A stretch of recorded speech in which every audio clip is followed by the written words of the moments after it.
Magandang gabi, Oriental Mindoro, mula sa Bulwagang Pambalitaan ng Chamber of Vision Network. Ako po si Jake Viray at ito po ang TVNet Weekend Report. Ika-21 ng Disyembre, taong 2024. At sa ulo ng ating mga balita, TechVoc courses, best option pa rin para sa mga Mindoreño.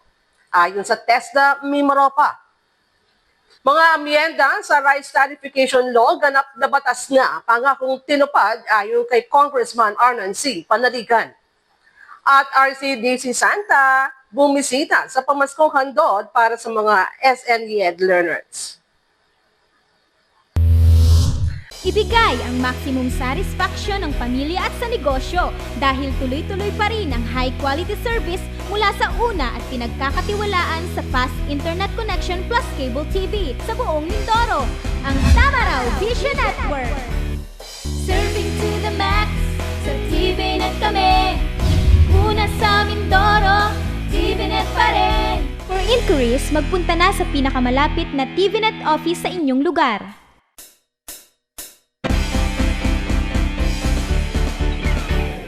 At sa detalye natin mga balita, ika-16 ng Disyembre, bumisita sa Calapan City District Jail si Executive Judge Josephine Caranzo, kasama ang Rotary Club of Downtown Calapan sa pamumuno ng presidente nito na si Ronald Panaligan na nagsagawa ng gift giving para sa mga PDLs dito. Ika-16 ng Disyembre, bumisita sa Calapan City District Jail si Executive Judge Josephine Caranzo, kasama Rotary Club of Downtown Calapan sa pamumuno ng presidente nito na si Ronald Panaligan. Kasabay ng jail inspection, nagsagawa ang RCDC ng gift giving dito para sa mga persons deprived of liberty. Pasasalamat naman ang ipinaabot at naging mensahe ni Jail Chief Inspector Randy Abril para aniya sa malasakit at sa aginaldong dala ng grupong RCDC.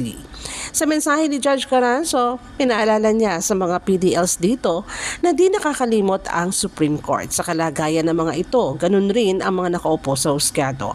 Maramihan niya siyang atikain para sa mga ito kung saan ay ilan ay naisakatuparan na habang ang ilan naman proyekto at programa ay katuwang ang ilang pang-ahensya ng gobyerno at pribadong grupo ay pinagsisikapang magkaroon ng kaganapan. Makikita ninyo na hindi kayo kinakalimutan ng Supreme Court.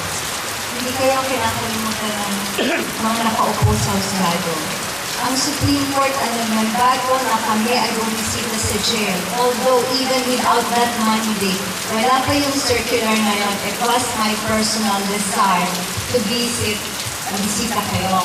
And ngayon, nakita nyo, marami na. Lahat ng judges ay pumupunta sa jail. Kasi ni-require kaming every quarter ay may mabisitang jail. So, kaya tayo sa mga minamalang PDL, pinapadala namin sa inyo in many ways na we care for you. Samantala, sa mensahe naman ni RCDC Magical President Ronald Panaligan, naniniwalaan niya siya na lahat ay nagkakamali at karapat-dapat na mabigyan muli ng pagkakataon. Ang RCDC niya ay laang tumulong upang kahit paano ay higit na maging maayos ang kalagayan ng mga ito habang nasa piitan. Bibigay ang Rotary Club of Downtown Calapan ng 15,000 pesos doon sinasating chance.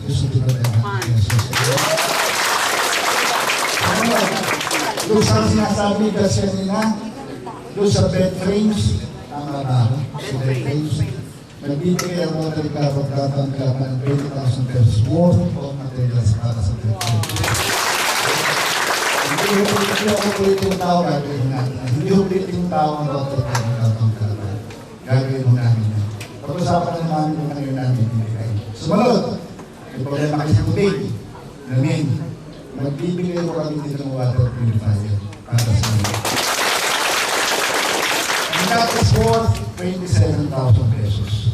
Kahit tubig lang, kahit tubig kanal, ay pwede nyo gawin pag tumaan mo sa machinery. Okay? Wala akong gastos yun kasi wala akong kuryente yun. Ang gagastosin nyo lang mo doon, yung filter, pero annually, taon-taon. Mag-usap lang mo kami yung filter. Pero yung patingin ng Merry Christmas ay siyempre nangungulila kayo sa kaso. Alam naman natin yun.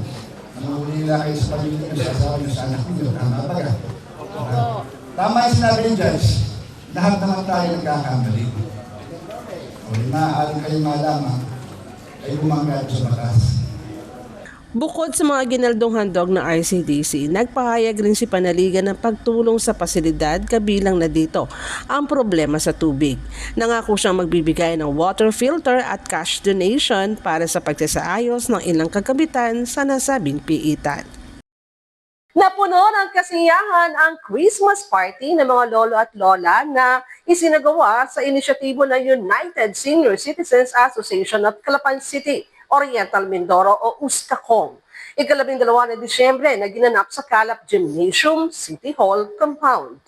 Napuno ng kasiyahan ang Christmas party ng mga lolo at lola na isinagawa sa inisyatibo ng United Senior Citizens Association of Calapan City, Oriental Mindoro o USCACOM.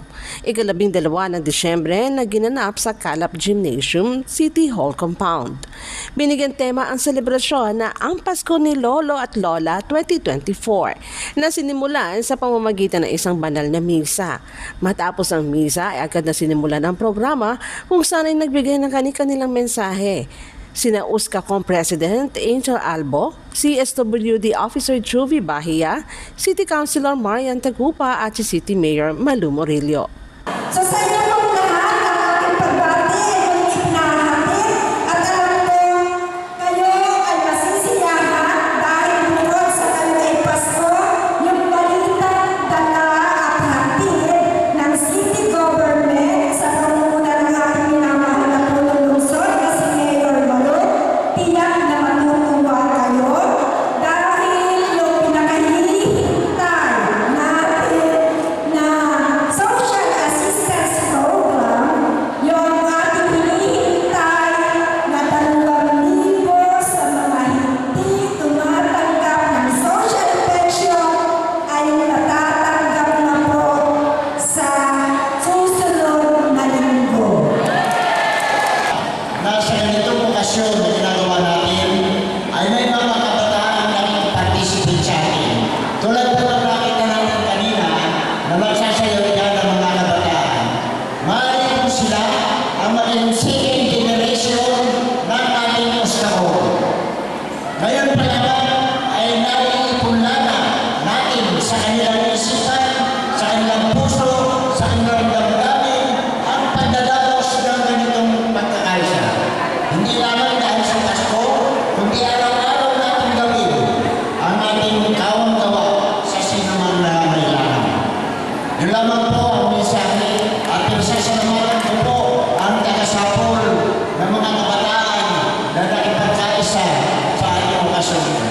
Bahagi ng programa ang pagpapailaw sa Christmas tree ng USCACOM na sumisimbolo sa pagkakaisa at diwa ng pagtutulungan ng mga miyembro nila ng kanilang organisasyon.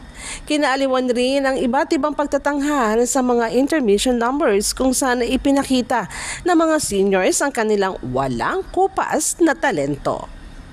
Nagkaroon rin ng exchange gifts ang mga lolo't lola at ang higit na nagbigay ng kasiyahan ay ang inaambangan na raffle draw. Samantala, ika-13 ng Disyembre, sa pangunguna ni City Mayor Malu Morillo, makulay at masayang isinagawa ang pagpapailaw sa City Hall kung saan bukod sa nagniningning na pailaw ay nagkaroon rin ng mga raffle at libreng popcorn at candies para sa mga bata. Ika-13 ng Disyembre sa pangunguna ni City Mayor Malu Morillo, makulay at masayang isinagawa ang pagpapailaw sa City Hall kung saan bukod sa nagniningning na pailaw ay nagkaroon rin ng raffle at libreng popcorn at candies para sa mga bata. Matapos sa pagpapailaw ay mayroon ring libreng pagtatanghal. Tampok dito si first runner-up ng The Voice Teen Season 3 na si Step Lacuata. Mga performers ng City College of Calapan, Groove Society at ang OMNHS Senior High School Choral. Naging magandang pagkakataon rin ang nasabing okasyon upang ipakilala ang mga candidates ng Little Mr. and Miss Calapan City 2024. Samantala, ika-15 na Disyembre, kasabay ng unang simbang gabi, pinailawan na rin ang City Plaza. Tulad sa mga nagdaang taon, mayroon ring Christmas nightly shows na masasaksihan sa City Plaza Pavilion. Nagbabalik po ang TVNet Newsline makalipas lamang ilang paalala. Bakit ka kasi kumabit? Alam mong di tama yan, di ba? Huwag ka nang gumamit ng pag-aari ng iba. Nakakaperwisyo ka sa mga legal na cable. Lumalabo ang signal nila. Mahiya ka naman, hoy. Illegal na cable mo, putulin na. Ano, gusto mo bang umabot pa sa kulungan? Umiwas ka na sa gulo tsaka skandalo. Huwag maging kabit. Magpakabit ng tama ngayon. Supported by PCTA. Good news po para sa lahat ng subscribers ng Cable TV at Cable Internet. Naisa batas na po ang Anti-Cable Television and Cable Internet Tapping Act of 2013. At ayon dito, bawal makikabit ng Cable TV at Cable Internet. Ang parusa sa sino mang lumabag sa batas na ito ay pagkakakulong at pagbabayad ng malaking multa. Bayad ka na nga, kulong ka pa. Kim Atienza po, nagsasabing pagdating sa batas, hindi weather-weather lang. Huwag maging kabit. Supported by the PCTA.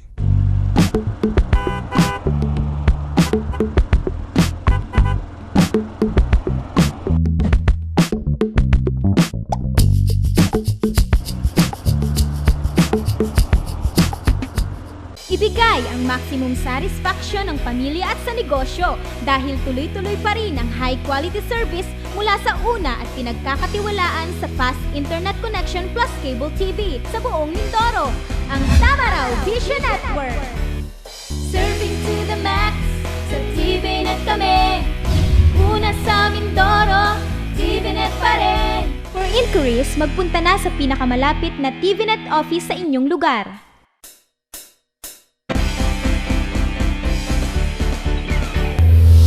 Sa pagpapatuloy ng ating mga balita, aginaldo at saya. Ito ang pamaskong handog ng Rotary Club of Downtown Calapan sa 149 na special needs education learners ng Adriatico Memorial School, ika-19 ng Disyembre. Ang mga naging kaganapan sa ulat na ito. Aginaldo at saya. Ito ang pamaskong handog ng Rotary Club of Downtown Calapan sa 149 na special needs education learners ng Adriatico Memorial School, ika-19 ng Disyembre. Ang nasabing aktibidad ay naisakatuparan sa pamamagitan ni RCDC Magical President Ronald Panaligan at ni RCDC Project Hope Chairman, past President Osias Navarro, kasama mga miyembro ng naturang organisasyon. Sa mensahe ni past President Navarro, sinabi niya na maswerte ang mga SNED learners dahil may paaralan na nagbibigay ng pagkakataong magkaroon ng magandang edukasyon para sa kanilang hanay. Nakakataba rin niya ng puso ang makita ang mga talento ng mga learners na isang inspirasyon para sa lahat. Kaya nga po, mapalad kayo, mapalad tayo sapagkat nagkaroon ng Adriatico ng ganitong eskwelahan. So muli po, batid ko na yung mga bata sabik na kanilang matanggap yung mga aginaldo na inihanda ng mga Rotarians. Muli, marami pong salamat sa inyo lahat. Pasasalamat naman ang mensahe ni Magical President Panaligan. Pahayag niya buo lagi ang kanilang suporta para sa mga batang mag-aaral, lalo na para sa mga special needs education learners. Well, ito yung taon-taon ginagawa ng Rotary Club of Downtown Calapan, RCDC. Ito yung para sa mga batang may mga natatanging pangangailangan. Kung tawagin natin yung mga SPED, si Tatay Usay, na past president ng Rotary Club of Downtown Calapan, siya nag-initiate nito na magbigay ng mga regalo para sa kanila. And talagang napakaganda nito. Nakaka-ulong namin, nasa puso namin. Talagang makapagbigay ka ng makapuluhang regalo para sa kanila ay napakalaking bagay. Lalo-lalo na sa mga pag- Naging dagdag kasiyahan rin para sa mga learners ang makita si Santa Claus na bahagi rin ng gift-giving program ng RCDC. Kinaaliwan ng mga ito si Santa habang ang ilan ay di makapaniwalang bibisita sa kanila si Santa Claus. Sa pagpapatuloy pa rin ng kapihan sa Bagong Pilipinas, tampok ang sa kanilang ika-29 na episode ng tanggapan ng Technical Education and Skills Development Authority o TESDA Mimaropa. Ika-27 ng Disyembre sa lungsod ng Calapan. Ayon sa TESDA, ang kanilang tech book courses at trainings ay best option di lamang second-class option para sa mga Pilipino pagdating sa edukasyon at kasanayan. Sa pagpapatuloy ng kaapihan sa Bagong Pilipinas, tampok sa kanilang ika-29 na episode ang tangkapan ng Technical Education and Skills Development Authority MIMAROPA, ika-27 ng Disyembre sa lungsod ng Calapan. Humarap sa lokal na mamamayag si TESDA MIMAROPA Acting Assistant Regional Director Benhar Benikid kung saan ay inilahad niya ang mga programa at proyekto na nasabing ahensya. Ganun rin ang mga napanagumpayan ng TESDA sa pagbibigay ng technical vocational trainings at courses. Ang mga tagumpay na ito rin aniya ang dahilan kung bakit dapat sabihin ang TESDA TechVoc courses ay isang best option at di lamang second-class option para sa mga Pilipino pagdating sa edukasyon at kasanayan. Marami nang naitalang tagumpay na kwentong buhay ng mga skilled worker, lalo na sa labas ng bansa. Ngayon, para encourage ko sila na sabi na para mainganyo na hindi second option ang TechVoc, kundi better option. Paano ko pinapaliwanag o pinapakita na better option ang TechVoc? Maliban pa sa sinasabing pag-aaral na sa darating na panahon, ang magtutukoy kung ang buhay mo ay magbabago at magiging matagumpay ka ay hindi nakabatay sa bilang ng haba ng panahon na ginugol mo sa kolehiyo, kundi kung gaano kagaling sa isang partikular na kasanayan. Pero siyempre, dapat i-translate natin ito. Makita, kasi ang mga magulang, mag-i-invest lang yan sa TechVoc. Since yan na lang ang pera nila, ang tinitingnan nila, mabilis na return of investment. Na magkatrabaho, kumita, makatulong sa kanila yung anak o makatayo sa sariling paa yung anak nila. Pero hindi kasi sapat din sinasabi ko magkatrabaho lang eh. Dapat, yung kikitain niya, hindi doon sa typical na ordinaryong minimum wage earner. Ang TESDA sa Philippine Information Agency MIMAROPA sa pagkakataon ay pinagkaloob sa kanila upang higit na mapalawak at mapalakas pa ang kanilang mga programa. Ang TESDA MIMAROPA ang pinakahuling tanggapan at tampok sa nasabing kaapihan sa taong 2024. Asahan pa nilang magharap ng iba pang ahensya ng gobyerno sa susunod na taon para sa kaalaman at kagalingan ng mga mamamayang Mindoreño. Samantala, sa naging kampanya noon ni First District Congressman Arnan C. Panaligan noong 2022, nangako siya na isa sa una niyang gagawin sa Kongreso ay ang paghahain ng bill upang rebisahin at amyendahan ang Rice Tarification Law na ipinasa noong nagdaang Kongreso 2018. Ito ay upang iwasto ang mga kakulangan at hindi maayos na epekto ng nasabing batas na hindi pumabor sa mga magsasaka at sa mga consumer ng bigas. Ngayon, isang ganap na batas na ang panukala ng pag-amyenda sa Rice Tarification Law. Ang detalye sa ulat na ito. Sa naging kampanya noon ni First District Congressman Arnan C. Panaligan taong 2022, nangako siya na isa sa unang niyang gagawin sa Kongreso ay ang paghahain ng bill upang rebisahin at amyendahan ang Rice Tarification Law na ipinasa na nagdaang Kongreso noong 2018. Ito aniya ay upang iwasto ang mga kakulangan at hindi maayos na epekto na nasabing batas na hindi pumabor sa mga magsasaka at sa mga consumer ng bigas. Ngayon, isang ganap na batas na ang panukala na pag-amyenda sa Rice Tarification Law. Saksi rin na niya si Congressman Panaligan sa pagpirma ni Pangulong Ferdinand Marcos Jr. sa Republic Act No. 12078, an act amending Republic Act No. 8178 on the Agricultural Tarification Act as amended by Republic Act No. 11203. Si Congressman Arnan C. Panaligan ay isa sa principal authors ng batas na ito kasama ang mga kongresista na nagmula rin sa mga rice-producing provinces. Ilan naman sa mahalagang probisyon ng Republic Act No. 12078 ay ang pagpapalakas ng regulatory function ng Department of Agriculture upang matiyak ang sapat na supply ng bigas at ma-stabilize ang presyo nito. Inaatasan din ang National Food Authority o NFA na mag-maintain ng sapat na buffer stock ng bigas na sa mga local farmers lamang nila maaaring bilhin.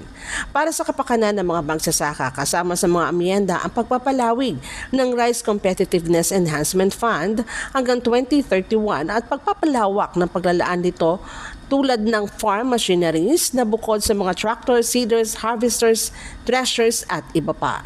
Inaasahan naman na nabanggit ng mga babatas na ipatutupad na maayos ng Department of Agriculture ang batas na ito upang makinabang ang mga magsasaka at consumer ng bigas. Iba pang mga balita sa aming pong pagbabalik.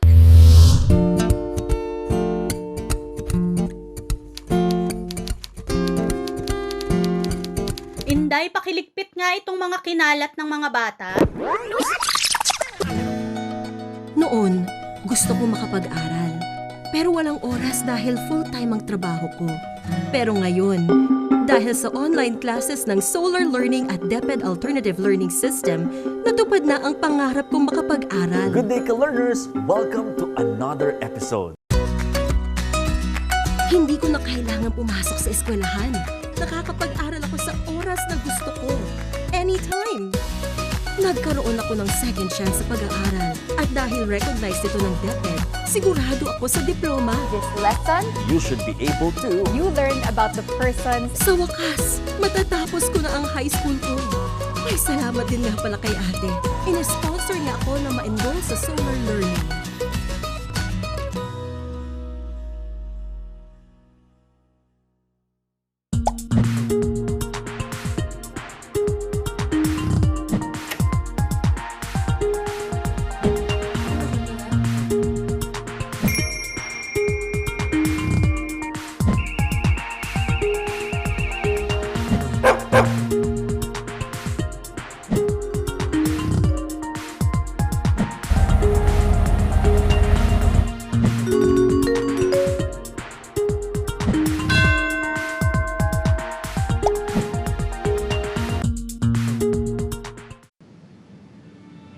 In chasing my dreams, every day is a race.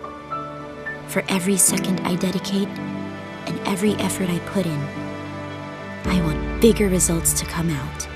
To turn every small step into the biggest achievement. For every little triumph leads me to a brighter future. Whatever your journey, go with our new fuels designed for efficiency. Choose Shell Fuels. Patuloy ang Bureau of Jail Management and Penology Bansud District Jail sa pagbisita sa mga paaralan sa Oriental Mindoro upang mapalaganap ang kaalaman patungkol sa mga batas ng programa ng pamahalaan na nakasentro sa pag-iwas sa cybercrimes, pagsugpo sa karahasan sa mga kababaihan at iba pa. Patuloy ang Bureau of Jail Management and Penology Bansud District Jail sa pagbisita sa mga paaralan sa Oriental Mindoro upang mapalaganap ang kaalaman patungkol sa mga batas at programa ng pamahalaan na nakasentro sa pag-iwas sa cybercrimes, pagsugpo sa karahasan sa mga kababaihan at iba pa. Nasa mahigit 150 mag-aaral mula sa Innovative College of Science and Technology College of Criminology sa Barangay Malitbog, Bungabong, Oriental Mindoro ang lumahok sa isinagawang Joint Information Drive ng mga tauhan ng Bansud BJMP at Bungabong MPS. Dito ay detalyadong tinalakay ang RA 9262 o ang Anti-Violence Against Women and Their Children, RA 9995 o Anti-Photo and Video Voyeurism Act of 2009, National Task Force to End Local Communist Armed Conflict at Penology Profession na para na rin sa kabatiran at kapakanan ng mga mag-aaral ng kabataan. Ayon kay Community Relations Service Officer, Jail Officer 1, Queen Eskel Hernandez, ang nasabing aktibidad ay bahagi ng patuloy na pagsisikap ng Bansud BJMP na mabigyan ng sapat na kasanayan at inspirasyon ng mga estudyante upang maging handa sa pagsisilbi sa bayan bilang mga profesional na nasa larangan ng pagpapanatili ng kaayusan at kapayapaan sa komunidad. Sinabi naman ni BJMP Mimaropa Information Officer, Jail Officer 3, Geoffrey Anglo, na suportado ng kanilang tanggapan ang pagsasagawa ng information drive sa mga komunidad, lalo na sa mga paaralan dahil ang mga ito aniya ay magsisilbing pundasyon ng mga kabataan sa pagpapahusay ng kanilang kakayahan at kaalaman bilang mga hinaharap na lingkod bayan. Nagpasalamat ang mga kinutawan ng paaralan sa BJMP at PNP sa pagpapaabot ng kanilang tulong na makapagbahagi ng mga kaalaman sa mga mag-aaral. Gayon din sa pagsiguro ng isang mas ligtas na komunidad para sa lahat. Muling isinagawa ang Hakot Grocery para sa PWD. Ngayong Christmas 2024, 15 PWD maswerteng napili na maghakot ng grocery items sa looban lamang ng 2 minuto at hanggang 4,000 pisong items ang maaaring maiuwi ng bawat isa. Muling isinagawa ang Hakot Grocery para sa PWD. Ito na ikapitong taon na nasabing aktibidad na tuwing Kapaskuhan ay itinataguyod ni former City Councilor Mylene De Jesus, katuwang ilang individual at grupo. Ngayong Christmas 2024, 15 PWD maswerteng napili na maghakot ng grocery sa looban lamang ng 2 minuto at hanggang 4,000 piso na items ang maaaring maiuwi ng bawat isa.